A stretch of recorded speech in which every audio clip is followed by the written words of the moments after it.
अस्सलाम वालेकुम दोस्तों, उर्दू टेक में खुश आमदीद। दोस्तों, जैसा कि मैंने अपनी पिछली वीडियो में आपको कहा था कि मैं अपनी अगली वीडियो इस पर बनाऊंगा कि आप पाकिस्तान में इंटरनेशनली शॉपिंग कैसे कर सकते हैं या फिर इंटरनेशनली पेमेंट कैसे कर सकते हैं।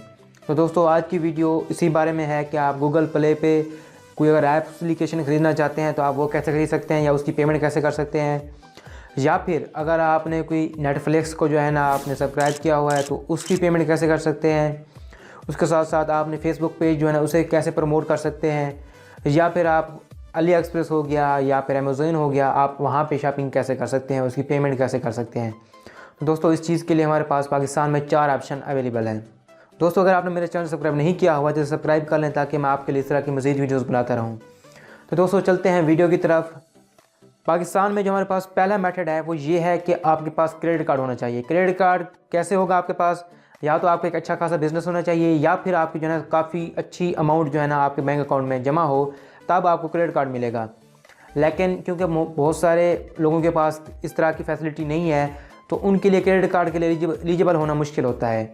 तो उनके लिए जो है ना ये ऑप्शन अवेलेबल नहीं है। हाँ, अगर आप इसके लिए एलिजिबल हैं क्रेडिट कार्ड के लिए तो आप डेफिनेटली क्रेडिट कार्ड यूज़ कर सकते हैं। सिर्फ आपको अपना ऑनलाइन सेशन एक्टिव कराना है और उसके बाद आप दुनिया में कहीं भी किसी भी जगह पे आप क्रेडिट कार्ड को यूज़ कर सकते हैं।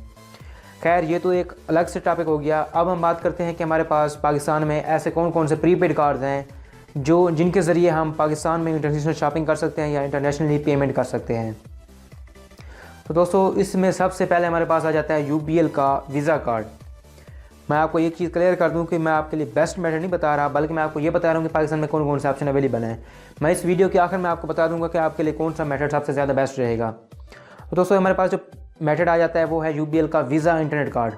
UBL का वीज़ा इंटरनेट कार्ड जो है वो ये काम करता है कि उनकी जो कोलैबोरेशन है वो वीज़ा के कार्ड के साथ है। यानी जहाँ जहाँ जिस वेबसाइट के ऊपर वीज़ा की सपोर्ट मौजूद है, आप वहाँ पे इस UBL का वीज़ा इंटरनेट कार्ड को सपोर्ट कर सकते हैं, यूज़ कर सकते हैं। तो UBL का वीज़ा इंटरनेट कार्ड आपने बनवाना कैसे? आपने सिंपल जाना है UBL के किसी भी ब्रांच में, वहाँ पे आपने उनको कहना है कि वो आपका UBL का इंटरनेट वीज़ा कार्ड जो है वो बना दें। आपको मैं पहले कह रहा हूँ कि आपने वहाँ पे इंटरनेट वीज़ा कार्ड कहना है, जिसके ऊपर वीज़ा कार्ड का लोगो भी होता है वीज़ा का, उसके साथ साथ वो इंटरनेट कार्ड होता है, यानी आप इंटरनेट सेशन उसके ऊपर एक्टिव करा सकते हैं। तो आपने वो कार्ड एक्टिव कराना है। वो कार्ड जो है प्रीपेड कार्ड होता है, आप उसमें जितनी अमाउंट रखेंगे उतनी अमाउंट को आप आगे खर्च कर पाएंगे। और ये जो कार्ड्स हैं UBL के, ये 3 टाइप के हैं। पहला जो है ना टीन कार्ड है, यानी अगर आप अंडर 16 हैं या अंडर 18 हैं तो आप जो है ना टीन कार्ड बनवा सकते हैं। टीन कार्ड का फ़ायदा ये होगा कि आप टीन कार्ड के अंदर सिर्फ 20,000 रख सकते हैं, लेकिन उसके ज़रिए भी आप इंटरनेट शॉपिंग कर सकते हैं। दुनिया में किसी भी जगह पर किसी भी ATM में आप उसे यूज़ कर सकते हैं। उसके अलावा जो दूसरा है वो है हमारे पास लेडीज़ कार्ड। लेडीज़ कार्ड वो कार्ड होता है जिसके अंदर आप सिर्फ 50,000 जो है ना अमाउंट रख सकते हैं, और ये लेडीज़ के लिए है। उसके बाद जो है वो है ट्रैवल कार्ड या बिज़नेस कार्ड। इस कार्ड में आप 200,000 यानी कि 200K या फिर 2 लाख रुपए इसमें रख सकते हैं। और ये कार्ड उन लोगों के लिए है जो मतलब ट्रैवल ज़्यादा करते हैं या फिर जिनका ID कार्ड बना हुआ है।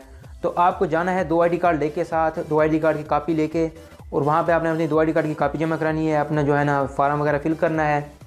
उसके बाद आपको कार्ड मिल जाएगा। कार्ड के जो चार्जेस हैं वो 100 रुपीज़ हैं। उसमें आप जितनी अमाउंट डलवाएंगे आपने उनको कह देना है, वो आप जितनी अमाउंट उस कार्ड में डाल देंगे। उसके बाद आपने वापस आके अपने कॉल करनी है हेल्पलाइन के ऊपर UBL के, और उनको कहना है कि वो आपका इंटरनेट सेशन एक्टिव करा दें। तो वो आपका इंटरनेट सेशन एक्टिव कर देंगे और आपकी एक्टिवेशन के चार्जेस जो है इंटरनेट सेशन के वो 100 रुपीज़ अलग से होंगे। तो उस दौरान जब तक आपका इंटरनेट सेशन एक्टिव रहेगा आप किसी भी वेबसाइट पर किसी भी जगह पर जो है ना शॉपिंग कर सकते हैं। यानी आप अगर अली एक्सप्रेस पर यूज़ करें या फिर आपने किसी वेबसाइट की होस्टिंग या डोमेन खरीदनी हो तो आप वहाँ भी इसे को यूज़ कर सकते हैं। यूँ समझ लें आसान लफ्ज़ों में कि जहाँ भी जिस वेबसाइट के ऊपर वीज़ा कार्ड की सपोर्ट मौजूद है आप उसे इस कार्ड को वहाँ पे यूज़ कर सकते हैं। दोस्तों, ये तो हमारे पास हो गया फर्स्ट मेथड। दूसरा जो मेथड है वो प्रीपेड कार्ड का, वो भी इससे रिलेटेड है। वो भी है UBL का वीज़ा वर्चुअल कार्ड। UBL का वीज़ा वर्चुअल कार्ड क्या होता है कि वो भी इसी तरह का एक कार्ड होता है, लेकिन जिस तरह टेलीनॉर ने वर्चुअल कार्ड बनवाया था ये भी उसी तरह का प्रोसेस है। आपका अगर UBL का अकाउंट बना हुआ है तो आपने सिंपली जो है ना उनकी जो नेट बैंकिंग है वहाँ पे साइन अप कर लेना। अगर साइन अप किया हुआ है पहले से तो आपने उनकी हेल्पलाइन के ऊपर कॉल करनी, उनको कहना है कि वो आपका वर्चुअल कार्ड जो है क्रिएट कर दें। तो आपका वर्चुअल कार्ड क्रिएट कर देंगे और उसके बाद जो है ना वो आपके जो वर्चुअल कार्ड की इन्फॉर्मेशन होंगी वो आपके ईमेल एड्रेस और मैसेज पैकेज यानी कि टेक्स्ट मैसेज के ज़रिए आपको भेज देंगे। उसके ज़रिए आपको CVV कोड भी मिल जाएगा और उसके ज़रिए आपको जो 16 अंकों का कोड होता है वो भी मिल जाएगा, और एक्सपायरी डेट भी मिल जाएगी। यानी कि जितने भी उसके ऊपर चीज़ें होंगी वो सारी की सारी मिल जाएंगी। आप उसको कहीं भी यूज़ कर सकते हैं, लेकिन इसके जो एक्टिवेशन चार्जेस हैं वो 300 रुपीज़ हैं और फेडरल टैक्स इसके साथ जमा होगा। इसके ऊपर मैं एक कंप्लीट वीडियो बना चुका हूँ, आपको आई बटन के ऊपर नज़र आ रही होगी, और इस का लिंक जो है ना मैं डिस्क्रिप्शन में भी दे दूँगा, आप वहाँ पर भी इसको देख सकते हैं। दोस्तों ये तो हमारे पास हो गए 2 मेथड प्रीपेड कार्ड के हवाले से, यानी पहला हमारे पास UBL वीज़ा कार्ड हो गया, जो आप जो है ना अकाउंट बनवाए बगैर भी बनवा सकते हैं, अकाउंट अगर खुलवाना चाहें तो उसके ज़रिए भी खुलवा के बनवा सकते हैं। लेकिन जो दूसरा ऑप्शन है वर्चुअल कार्ड का, वो आपका अगर अकाउंट होगा तब भी आप उसे बनवा सकेंगे, और आप एक वक्त में 5 वर्चुअल कार्ड बना सकते हैं, और हर वर्चुअल कार्ड के लिए आपको 300 प्लस फेडरल टैक्स जो है ना इजाफी देना पड़ेगा, और एक्टिवेशन चार्जेस जो है ना वो कुछ नहीं होंगे। लेकिन अगर आप बाहर से USD में डॉलर में यानी ट्रांजेक्शन करते हैं तो आपको टोटल अमाउंट का 4% इजाफी देना पड़ेगा। तो फ्रेंड्स ये तो हमारे UBL के प्रीपेड कार्ड के हवाले से हो गया। उसके बाद जो प्रीपेड कार्ड पाकिस्तान में मिलता है, थर्ड ऑप्शन मैं आपको बता रहा हूँ, या फिर आप ओवरऑल फोर्थ ऑप्शन यानी कि क्रेडिट कार्ड मिला के, तो वो है हमारे पास MCB का लाइट कार्ड। MCB का लाइट इंटरनेट वीज़ा कार्ड क्या होता है, वो ये होता है कि आपने सिंपली जाना है MCB के बैंक में, वहाँ पे आपने उनको कहना है कि आपने MCB का लाइट कार्ड हासिल करना है। तो MCB का लाइट कार्ड हासिल करने के लिए आपके पास ID कार्ड की कापी होना लाजमी है। ये बगैर ID कार्ड यानी कि अंडर 16 वगैरह या जिस तरह UBL का ऑप्शन है वो आपके पास नहीं मिलेगा। वो जो है ना आपको एक दिन में या फिर उसी वक्त आपको MCB का लाइट कार्ड बना के दे देंगे, और आपने फिर उसके बाद आपने करना क्या है कि आपने उसमें जितनी अमाउंट रखनी हो आपने वो अमाउंट देनी है, और जो कार्ड के चार्जेस होंगे वो 250 रुपीज़ होते हैं। अमाउंट आपने उनको देनी है, वो अमाउंट आपके कार्ड में डाल देंगे। उसके बाद आपने हेल्पलाइन के ऊपर कॉल करनी है और उनको कहना है कि आपका ऑनलाइन सेशन एक्टिव कर दें। वो एक बार अगर आप कराना चाहें हफ्ते के लिए तो वो हफ्ते के लिए कर देंगे, अगर आप हमेशा के लिए कराना चाहें तो आप हमेशा के लिए भी करा सकते हैं। तो आपको कहना पड़ेगा कि वो आपका ऑनलाइन सेशन हमेशा के लिए एक्टिव कर दें। तो ऑनलाइन सेशन आपका एक्टिव हो गया। उसके बाद आपने कहीं भी कोई ख़रीदारी करनी है, कुछ भी करना है, आप कर सकते हैं। जैसे अगर आपका अमाउंट ख़त्म होता है यानी बैलेंस ख़त्म हो जाता है तो आप दोबारा जा सकते हैं MCB के ब्रांच में, किसी भी ब्रांच में जाएंगे, उनको आपने पैसे देने हैं और अपना कार्ड दिखाना है कि इस कार्ड के ऊपर जो है रिचार्ज करना है, तो आपको रिचार्ज करके देंगे। इसका फ़ायदा ये है कि आपको जो है ना कोई भी अकाउंट खुलवाने की ज़रूरत नहीं पड़ेगी। MCB लाइट कार्ड लेने का एक और तरीका भी है कि अगर आपका MCB में अकाउंट बना हुआ है तो आप इनकी हेल्पलाइन के ऊपर कॉल करके या फिर ऑनलाइन वेबसाइट के ऊपर फार्म के ऊपर अप्लाई कर सकते हैं।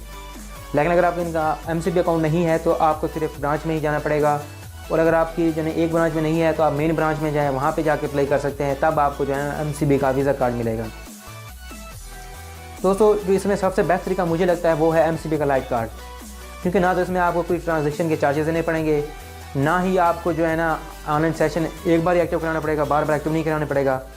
दूसरी चीज़ ये प्रीपेड कार्ड है, जितना आप इसमें पैसे डालेंगे उतने आप इसमें खर्च कर सकेंगे, ना तो इसमें कोई लिमिट है ना कोई और चीज़। अगर आपका MCB का अकाउंट है पड़ा तो आप MCB के अकाउंट से भी इस लाइट कार्ड को रिचार्ज कर सकते हैं। तो फ्रेंड्स ये तो थी हमारी आज की वीडियो। उम्मीद करता हूँ आपको वीडियो पसंद आई होगी। अगर आपका ऑनलाइन पेमेंट के बारे से कोई सवाल है या कोई मसला है तो आप कमेंट में पूछ सकते हैं। अगर आपने मेरा चैनल सब्सक्राइब नहीं किया हुआ तो इसे ज़रूर सब्सक्राइब करें ताकि मैं आपके लिए इस तरह की मज़ीद वीडियोज़ बनाता रहूँ। वीडियो देखने के लिए थैंक यू। अल्लाह हाफिज़।